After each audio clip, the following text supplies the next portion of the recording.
아하, 이더리움 클래식 질문한 사람들이 좀 있더라고요. 그래서 이더리움 빨간 약은 언제 나오냐 물어보는 사람들이 많아서 또 만들어봤는데, 자, 뭐 본론부터 들어가죠. 내용이 좀 길면은 끝에 이제 정리한 것만 보셔도 되고요. 요약이 이렇게 돼 있으니까. 그리고 얘기를 하다가 이게 내용이 길어지면 아마 1편, 2편, 3편 이렇게 나눠질 수도 있으니까 감안하시고, 중간에 얘기 끊어질 수도 있으니까요. 그리고 얘기하기 전에, 이거는 이제 인터넷 소설이고 제 개인의 소설, 망상 같은 거고 사실이 아니고 그 근거도 없고, 그러니까 알아서 걸러서 들으시고 자기한테 필요한 부분만 챙겨가면 돼요. 항상 저는 그렇게 말하고 싶어요. 그리고 자, 얘기를 해볼까? 뭐부터 해야 되지? 타이틀을 이렇게 해서 정리를 잠깐 했어요. 너무 내용이 길어서. 알기 쉽게, 아주 이해 쉽게. 이더리움 클래식 빨간 약, 이더리움 빨간 약, 그리고 개발 관련 비하인드 스토리 이렇게 적혀 있고. 다음, 빨리 넘어가자. 아, 참, 내 동영상에 그 넘버 9에 보면 비트코인 프로젝트 빨간 약을 꼭 볼 필요가 있어요. 어디 갔지? 자, 그 넘버 9 보면, 아, 요거구나. 이제 요거 빨간 약, 요걸 보시면 이제 비트코인에 대한 그 프로젝트에 대한 기본 이해가 되거든요. 그걸 한번 보시라고 얘기를 하고 싶고, 그 안에 비트코인 메인 프로젝트 중에서 스마트 컨트랙트에 대한 세부 심화를 타겟으로 독립 분리되어서 준비 중인 프로젝트가 이더리움 프로젝트였음. 그리고 그때는 이더리움 클래식의 이름 자체가 원래 이더리움이었음. 그렇죠. 그 사진 그림 참조 잠깐. 아, 요거다. 그 동영상 안에 이렇게 내용이 이렇게 돼 있어요. 그래서 오리지널 비트코인 프로젝트가 이렇게 있고, 뭐 전송 속도에 대한 거, 익명성에 대한 거, 스마트 컨트랙트에 대한 거, 이런 거 세부 분할을 시켜갖고 설명을 했었죠. 요 09번 요 비트코인 프로젝트 빨간약 이벤트에서. 그때 이제 비트코인 이더리움 클래식이 여기 있었고, 이제 스마트 컨트랙트에 대한 테스트 필드의 그 세부 프로젝트로다가 나눠져 있었던 필드고, 기술력 흡수가 끝났다 이런 부분까지는 얘기를 했었죠. 아, 그러고 또 뭐 적어놨더라. 스토리들을 하나씩 적어놓은 거예요, 내가.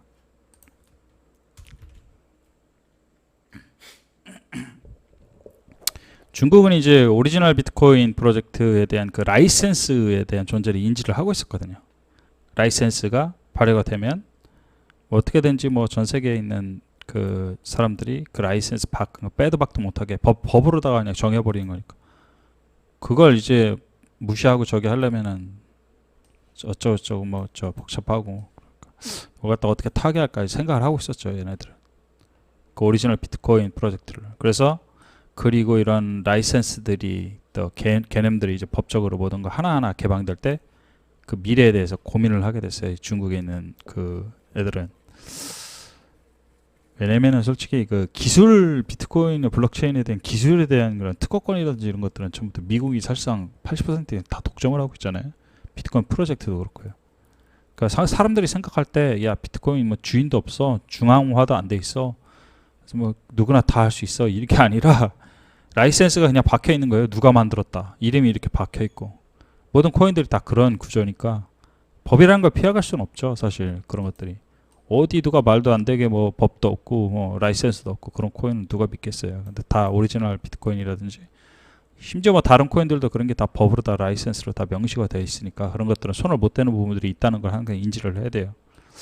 코인층들 그런 생각 안 하니까 그런 게 문제지. 그래서 오리지널 비트코인 백스와 같은 기반으로 이제 뭐 탁본을 떴다고 그러죠. 그냥 들고 와갖고 카피를 해서 그 시마 프로젝트인 이더리움 이제 프로젝트를 이제 관찰을 하고 있었어요. 중국은 이제.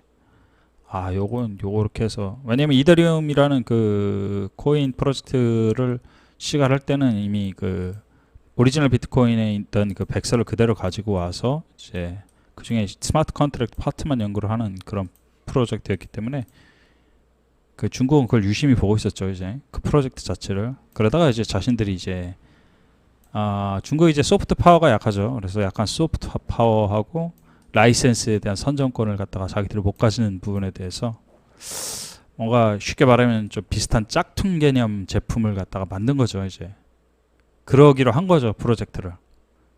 그렇게 해서 중국은 이제 그런 걸 노리고 있었던 거고.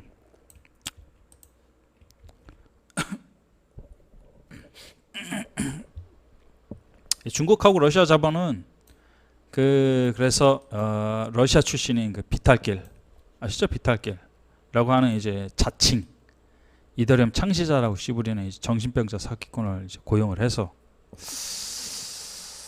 그 유명한 이제 뭐 다 아시든지 이더리움 타워 해킹 사건 이벤트를 만들었죠. 그리고 이제 그 이유는 이제 왜 이제 비탈길이라고 하는 이제 백인, 그 이유는 이제 백인 얼굴의 창시자를 더미를 만들어야지 중국이 이제 뒤에서 잡지를 했다는 평가로부터 회피를 하기 위한 목적이었어요. 그래서 그런 이유 때문에 보통 코인 관련 모든 사기 프로젝트의 개발자들은 100% 이제 전부 다 이제 백인이죠. 백인, 유럽인이나 미국인이나 아니면은 일단 피부가 하얀 사람들이 코인 관련 모든 사기 프로젝트에 백인들이 이제 개입을 하죠. 그러니까 중국인이 이제 코인 프로젝트의 메인 창시자나 메인 개발자인 케이스가 이제 0건이죠. 사실 그런 케이스가 없죠. 사실 거의 있긴 있을 텐데 뭐 보기 힘들고 유명하지도 않죠. 사실. 그래서 이게 이제 중국인들이 이제 백인 이제 족밥 개발자, 족밥이라고 하면 안 되지, 이런 말 쓰면 안 되지, 족밥, 그래, 이게 좀 부드럽다. 중국인들이 이제 백인 이제 개발자들이 이제 뒷돈 대주고 사기 프로젝트 만드는 전형적인 사기 수법이 이런 방식으로 이제 만드는 건데, 이오스 코인 때도 그랬죠. 그러고 이제 다른 이제 우리가 알고 있는 대부분의 디파이 코인이나 NTF 프로젝트 대부분도 이런 식으로 중국이 미국에서 미국인들과 미국 개발팀과 미국 재단을 만든 다음에 코인을 발행을 하죠.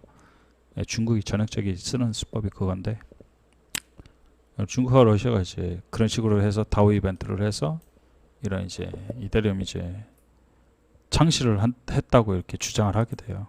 그 이제 그런 히스토리가 있었어요, 예전에. 그걸 정리를 한 거고. 그리고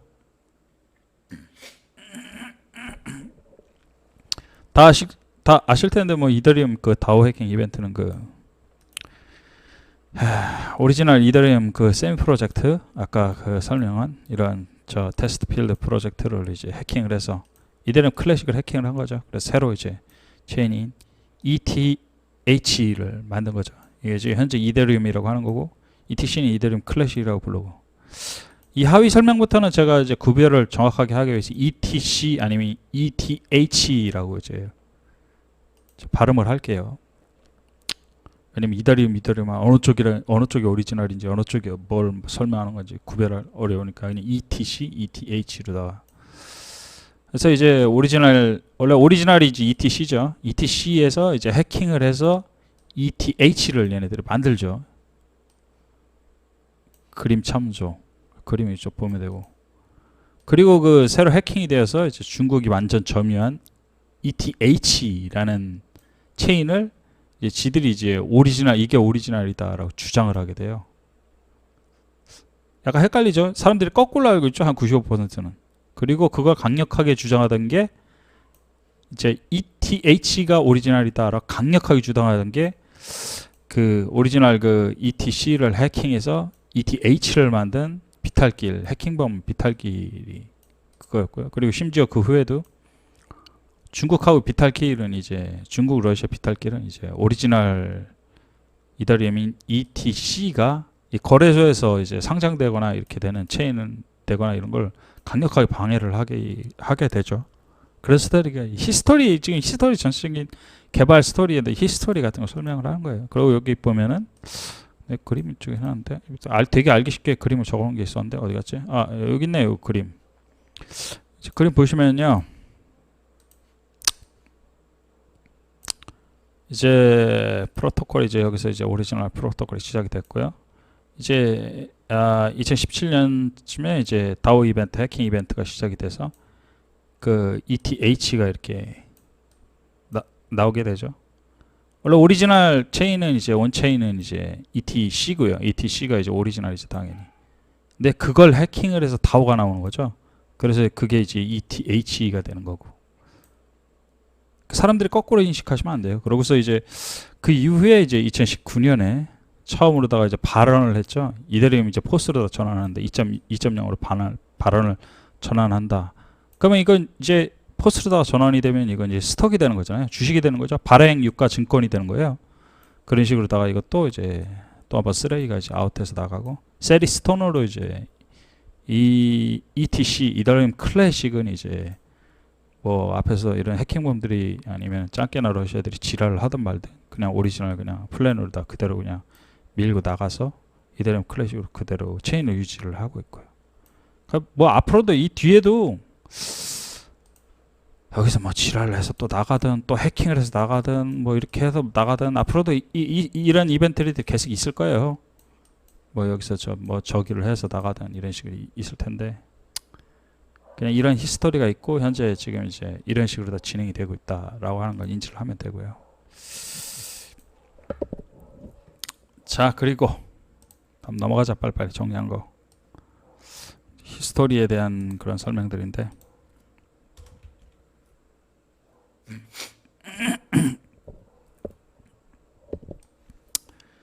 자, 사실 스마트 컨트랙트 프로젝트라는 거 쉽게 말하면 뭐 우리는 솔직히 이 보면서 전문적인 것까지 알 필요 없잖아요. 우리가 뭐 그냥 대충 그냥 코인 아무것도 모르고 투자 아무것도 몰라도 내가 지금 설명하는 건 진짜로 그냥 코인충들을 위한 그런 눈높이 수준에서 설명을 하는 거니까요.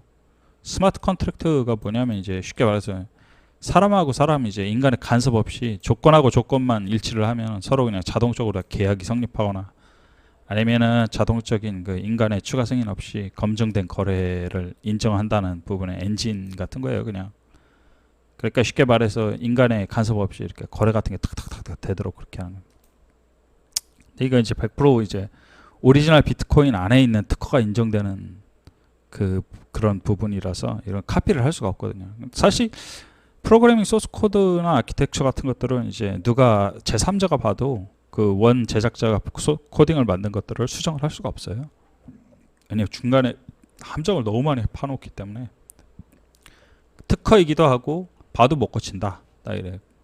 복제도 안 되는 부분인데, 이런 부분들을 이제 중국은 이제 어떻게 보면 자기들이 소스 코딩을 꺼내서 자기들이 이제 완전히 100% 컨트롤을 하겠다라고 해서 이제 해킹을 통해서 새로운 체인을 만들고, 그러니까 ETC를 해킹을 해서 이제 체인을 만들었죠.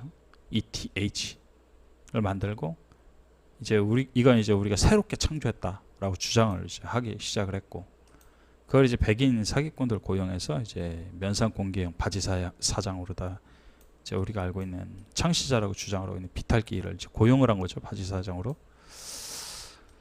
그 후에 이제 그 ETC 안에 있는 그런 것들을 그대로 체인을 카피한 다음에 ETH를 이제 중국하고 러시아가 만든 후에 그 안에다 이제 스마트 컨트랙트에 대한 그런 구조적인 부분에 대한 것들을 추가를 갖다가 하기가 비어있는 부분들은 이제 몇 개 가상 버추얼 머신 소스 프로그래밍 본토 와서 대충 중간에 땜빵을 해놓고 마치 뭐 이게 대단한 기술인 것처럼 홍보를 하기 시작을 하고, 그래서 그 다음에 이제 중국이 지원하는 그런 이제 비탈길의 세계 최고 기술 권위상까지 줬죠. 그 당시에 이제 페이스북 마크 저커버를 제치고 이제 엄청난 IT 상까지 여러 개를 휩쓸면서 비탈길이 이제 마치 이더리움의 엄청난 창시자인 것처럼 그렇게 홍보가 되고 그랬던 일이 있었죠. 예전 다 지나간 일들.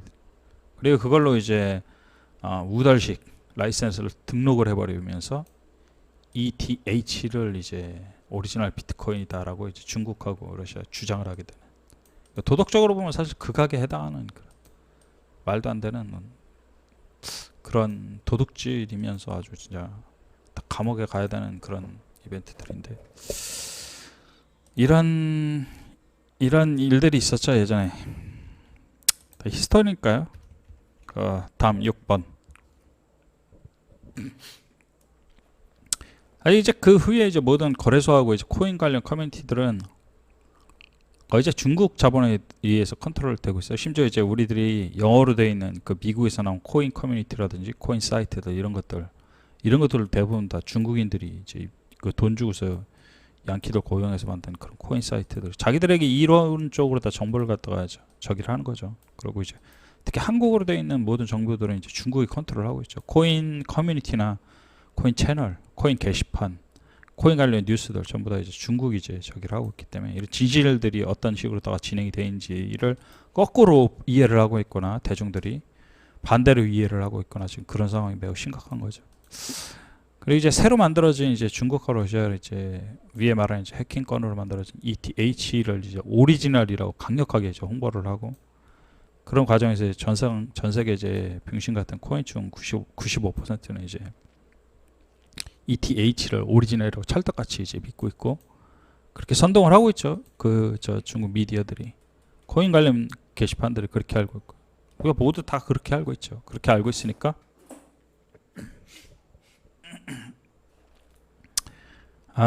그리고 이제 코인 시장 전체를 이제 선점하려는 중국의 거의 모든 관련 코인 프로젝트들이 ETH를 중심으로 진행이 되어 있죠. 그래서 그런 이유 때문에 지금 이제 보면은 디파이라든지 아니면 NTF 같은 지금 유행하고 있는 이런 프로젝트들 전부 다 스마트 컨트랙트 전부 다 이제 ETH를 중심으로다가 증거물 베이스로다가 파생 발행이 되는 그런 조건으로다가 이제 진행이 되고 있는 상황이죠, 사실. 이것도 뭐 대부분 다 알고 있을 테고 이거만 더 자세하게 설명 안 해도 이런 부분들은. 그리고 이제 7번, 그런 이유로 이제 현존하는 모든 디파이라든지 NFT 같은 프로젝트 95%는 이제 사실상 완전 사기에 해당하는 프로젝트들이죠, 사실.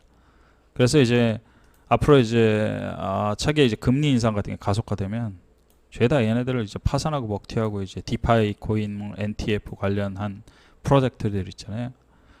다 먹튀하거나 끝이 안 좋을 걸로 예상을 하고 있어요. 그런 애들은 이제 다. 왜냐면 이제 증거금 자체가 이제 허물어지고 이제 확보가 안 되거나 이런 이벤트들 많이 발생할 거고요. 채산서 안 나오면 이거 금방 무너지는 거니까요. 그리고 만약에 지금 이제 사기라고 공개 비난받는 이제 소수의 디파이나 NFT 프로젝트 같은 게 있다면 오히려 그쪽이 이제 오리지널 프로젝트일 가능성이 높죠. 사실 이제 현재 이제 디파이 프로젝트나 NFT 같은 프로젝트 중에도 쓸만한 프로젝트가 있긴 하지만 뭐 사막에서 바늘 찾기죠. 5% 이하죠, 사실. 그리고 그런 것들은 이제 일반 대중에게 홍보도 잘 안 되고 전문가들에게만 보여지고 있고요. 일반 대중들이 뭐 그런 걸 알아들을 수가 없으니까. 왜냐면 일반 대중들이 자꾸 속는 이유는요, 공급되는 정보만 보고 있고요. 공급되는 되어지는 정보에만 노출되어 있고 공급되는 선동만 볼 수 있는 이제 코인 시장의 이제 폐쇄적인 구조 때문에 그런 거고요. 이런 문제들이 있죠, 사실. 자, 그러고 다음 8번.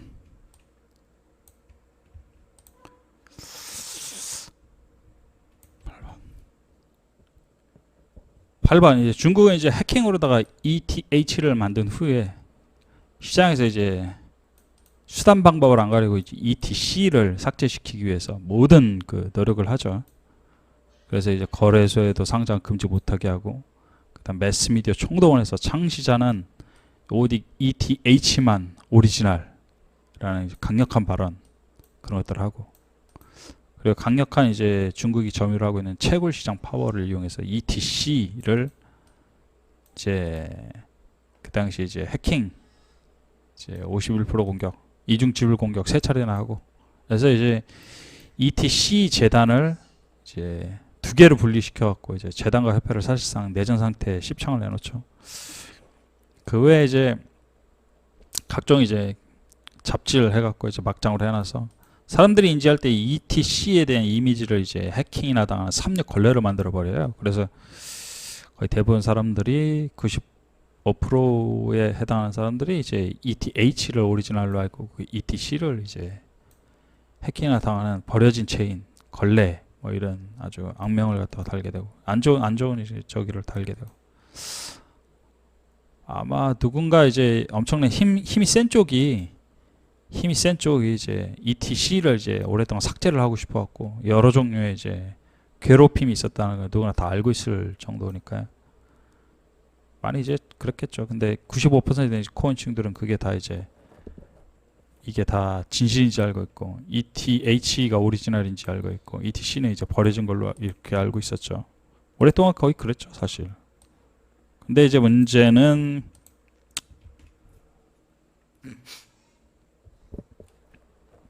그런 이제 이슈가 이제 4, 5년 동안 있었죠. 그 다오 이벤트 ETH의 탄생 이후에 해킹 이후에 4, 5년이 지나도 이제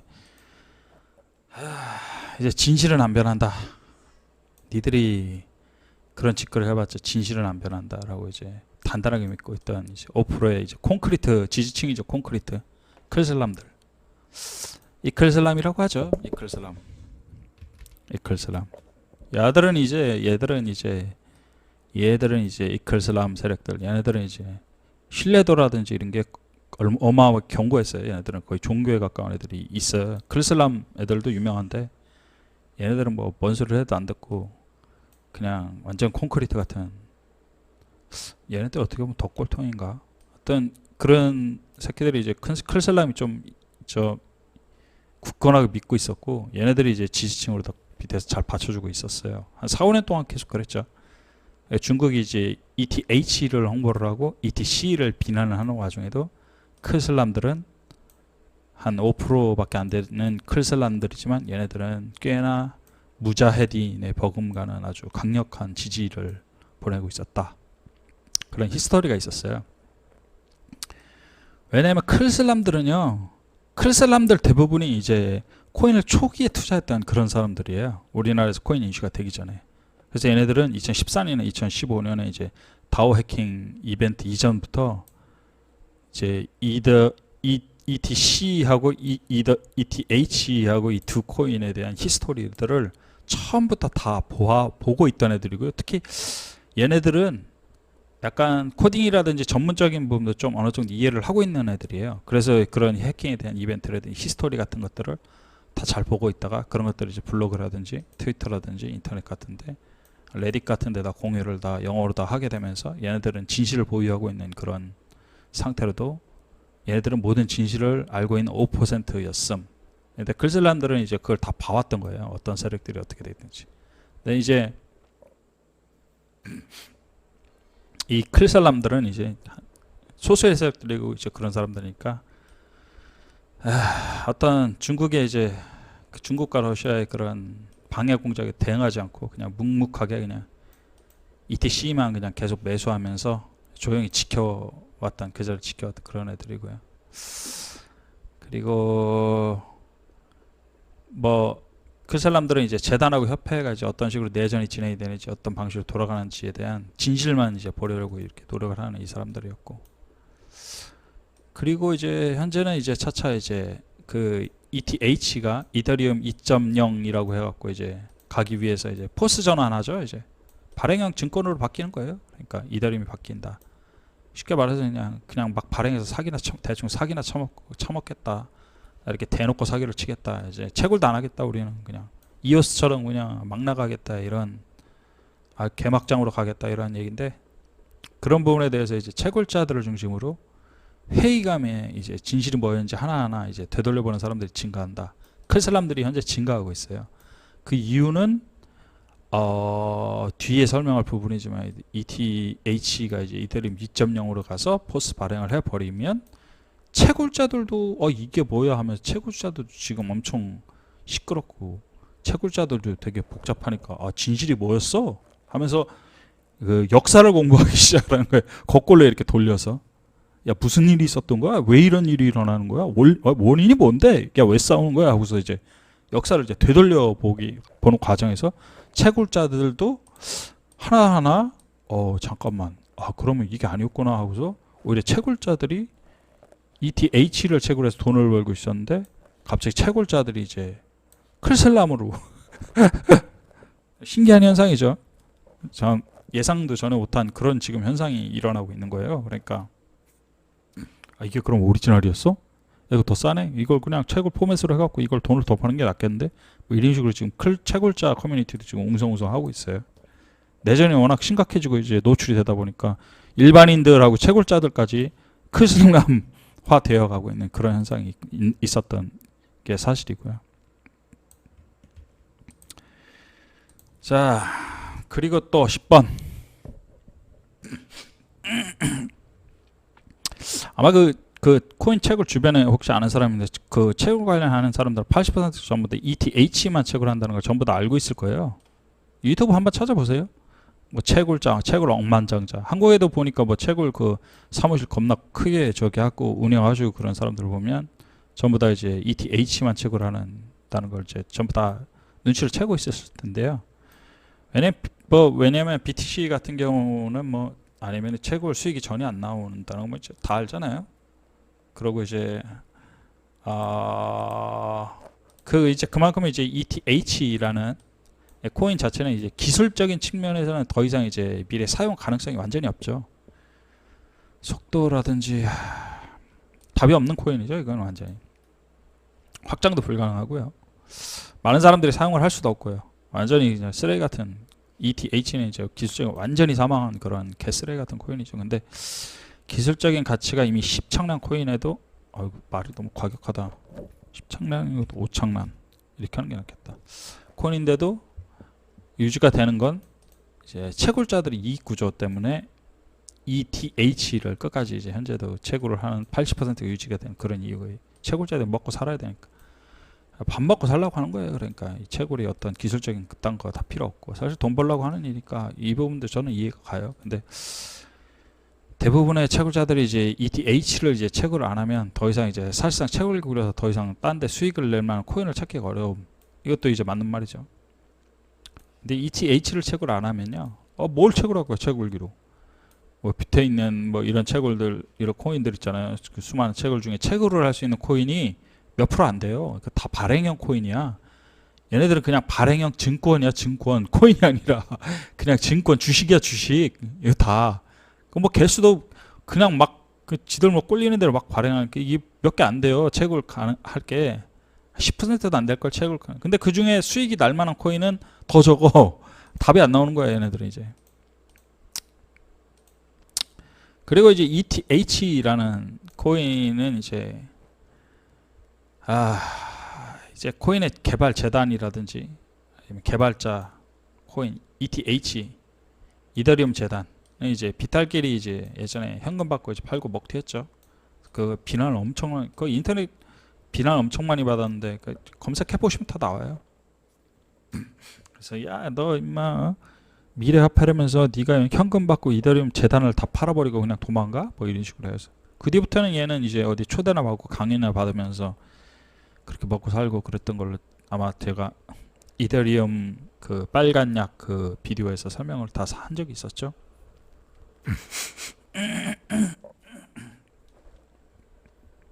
그래서 더 이상 이제 ETH는 기술적인 이제 개발도 이제 4-5년 이상 완전히 중단된 상태로 이제 가스 채굴 난이도라든지 가스 지불 비용만 상승하는 쓰레기 오브 쓰레기 이 상태죠. 완전히 이제 구제불능이지. 손을 아무것도 안 대고 있었으니까. 제가 예전에 그 다른 그 비디오에서 말했죠. 라이트코인 때 설명했죠. 그 코인 다 팔고 재단 다 팔면 수리를 해야 될 업그레이드를 해야 할 가치를 완전히 상실한다. 누구도 업그레이드나 수리를 하지 않는 상태로 방치가 된다. 그러면 이제 버려지는 거다. 이런 식으로 설명을 한 적이 있었죠. 그 비탈길 그 이더 재단 그 현금 먹튀 사건은 검색만 해도 더 자세하게 나오니까 이런 거 설명 안 하고 괜히 다 찾아보셔도 되고 인터넷 다 나와요. 소설이에요. 개인적인 소설이에요. 자 11번 ETH는 이제 앞으로 이제 ETH 2.0 포스 상태의 형태로 전환한다고 이미 3-4년 이상 씨부리고 있죠. 우리 전환할 거야, 우리 전환할 거야. 근데 사실은 이제 언제 시작될지도 모르고 시작된다고 해도 지금 뭐 베타 넷을 가동하고 몇 퍼센트 80% 완성이 됐다 그런 뉴스 자꾸 뜨고 그러는데 실제 그게 언제 안정이 될지 어떻게 어떤 해킹 공격으로 노출이 될지 그런 것도 아무것도 예상을 할 수가 없죠. 지금 현재로서는 사실 그렇죠. 그리고 이제 포스 전환해서 그 채굴 없이 그 발행형으로 다 전환된 이유도 ETH를 점유를 하고 있는 중국 자본하고 러시아 자본 쪽 채굴자 수익을 노리는 세력과 그리고 이제 대놓고 이제 발행형 코인식 사기를 원하는 세력 간의 이제 내전 때문에 이 두 개 또 다른 세력이에요. 그러니까 중국에서 채굴자들의 협회, 채굴자들 연합 이런 채굴을 해서 수익을 노리겠다라고 하는 쪽과 옛날에 이오스 코인처럼 그냥 대놓고 발행해서 그냥 증권을 만들어 놓은 다음에 사기치는 게 돈을 더 많이 번다라고 하는 세력 간에 이제 내전이 있어요. 지들끼리. 그래서 이 ETH 2.0, 이더리움 2.0 발행을 한다 안 한다 계속 이제 딜레이가 되고 있는 상황이고요. 지들끼리 이제 쇼를 하는 거죠. 그런 상황이 있었고. 다음 12번. 자, 만약에 이제 ETH가 진짜로 이제 2.0을 시작을 해서 포스코인을 발행하고 그러면요. 현재 이제 전 세계 코인 채굴자 80% 그대로 파산하게 돼요. 왜냐하면 아까 말했듯이 위에 설명했듯이 코인 채굴자들이 수익을 낼 수 있는 게 ETH밖에 없다. 사실상 그렇다. 사실상 현재로서는 그 중에 이제 80% 이상이 이제 중국 이제 ETH 채굴자들이 이제 중국들 많죠. 왜냐하면 이제 전부 다 ETH 채굴을 하고 있고 그러면서 채굴자를 운영하는 구조이기 때문에 그렇고요. 그리고 이제 채굴자 그룹은 오랫동안 이제 그들이 고용한 이제 얘네들이 이제 고용한 개발자들이 있어요. 채굴자 그룹들이 이제 돈을 모아서 이제 개발 팀들을 운영을 해서 이제 ETH가 2.0으로 시작돼서 이제 발행형으로 전환을 시키게 이제 개발자 팀을 이제 따로 운영을 하고 있는데 얘네들이 이제 ETH로다가 발행을 전환되면 이제 밥줄이 끊어지기 전에 채굴을 못 하게 되니까 발행을 하게 되니까 위인이 이제 대놓고 발행형 채굴 발행형 이제 코인을 갖다가 만들어 버리겠다고 하는 세력들이 이제 그런 이제 저기를 하고 있으니까 밥줄이 끊어지기 전에 100% 이제 동일한 구조를 가진 ETC 이더리움 클래식을 채굴 가능한 다음 타겟으로 만들어서 현재 이제 ETH 채굴기들의 이제 펌웨어만 잠깐 바꾸면은 바로 그냥 채굴기를 갖다 ETC로 이더리움 클래식으로다가 끼울 수가 있거든요. 바로 ETC 이더리움 클래식을 채굴을 할 수 있게 그렇게 되어 있기 때문에 ETC 이더리움 클래식을 제2의 ETH로 만들려는 제가 계획을 하고 있었던 그런 프로젝트 단계를 진행을 하고 있었죠. 그리고 그 ETH가 이제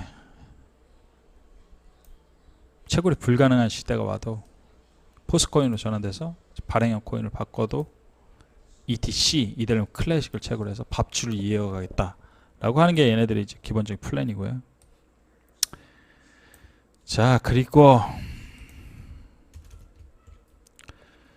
이제 ETH 채굴자들은 그들이 이제 고용한 이제 개발자들하고 이런 거 해서 현재 이제 디파이라든지 NFT에 사용 중인 ETH 담보물 사용 관련 시스템들 그 위에 이제 안에다 토큰을 발행한다든지 디파이를 설정한다든지 거의 대부분 다 이런 식으로 되어 있죠. 차후에는 이제 그걸 이제 ETC 이더리움 클래식으로 사용이 가능할 수 있도록 개발을 하기 위해서 여러 가지 이 디자인을 하고 있긴 한데 즉 결국 이제 ETH의 모든 걸 ETC로 이제 통째로 옮기려고 하는 과정에서 중간 상태가 이제 현재 우리들 보고 있는 이러한 시점이고요. 그렇게 해서 이제 기존의 ETH 채굴자 그룹들은 앞으로 닥쳐올 이제 코인 시장 폭락, 앞으로 이제 코인 시장 폭락이 다가올 거죠. 금리 같은 거 상승하고 뭐 다른 이벤트가 오면 그 이후에도 이제 ETC 가격을 이제 어떤 식으로든 유지를 하겠다 이런 이제 아젠다를 갖고 있어요. 이 채굴 그룹들은. 자, 그러고 14번 ETC는 이제 여러분 이제 아시다시피 이제 이중 공격, 지불 공격으로 다 여러 번 당했죠. 사실상 해킹을 당한 거죠. 그래서 ETC 이제 이더리움 클래식 재단 측은 이런 부분은조차도 이제 ETC의 역사로 그대로 코드를 변경하지 않고 남겨둔다. 되게 유명한 철학인데요. 코드 이스 라우라고 했고 얘들은 이제 이더리움 클래식의 철학이죠. 라는 철학과 약속으로 모든 이제 ETC 체인을 ETC 이더리움 클래식 체인을 원형 그대로 남겨둔다라는 걸 선택을 했죠. 그러니까 얘네들은 그런 굳건한 철학이 있고 그래서 이제 클슬람들이 이제 이런 것들을 믿고 있고 아직 그런 신뢰가 있는 상태예요. 근데 상대적으로 보면 ETH는 이제 지들이 이제 해킹을 당했다라는 논리로 다오 이벤트로 심지어 이제 지들이 해킹 범위이면서도 오리지널 이제 이더리움 코드를 통째로 수정해 버려서 사실상 스스로 이제 짝퉁이 된 거죠. ETH는 중국에 하는 직거리 수준 뭐 이렇게 써놨는데 그렇죠. 왜냐면 해킹 이벤트로 ETH가 이제 탄생을 하는 거니까요. 이런 식으로 원래 오리지널 체인은 당연히 이제 이더리움 클래식 오리지널 채널이었고요. 해킹 이벤트로 ETH가 이제 비탈끼리 이제 이런 식으로 해서 탄생을 하는 거고. 그래서 이제 여기 이제 2017년이었죠. 그리고 그 이전에도 2015년도 이제 이더리움 체인은 원래 있었고. 왜 포스 이렇게 또 설명하게 되는데 그런 일이 있었죠. 자 그리고 에피소드는 2에서 계속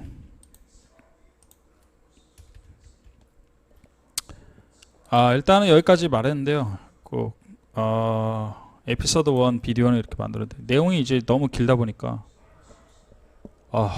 그냥 요약을 해놓은 거 그냥 쭉 읽는 선에서 끝났는데 잡다한 얘기는 좀 이따가 나중에 다른 비디오에서 또 연속으로 다 시리즈에서 다시 하기로 하고요. 시리즈 1은 여기서 끝나고 시리즈 에피소드 2에서는 조금 더 자세한 그 재단에 대한 내전 이런 부분에 대해서 좀 얘기를 한번 해볼게요.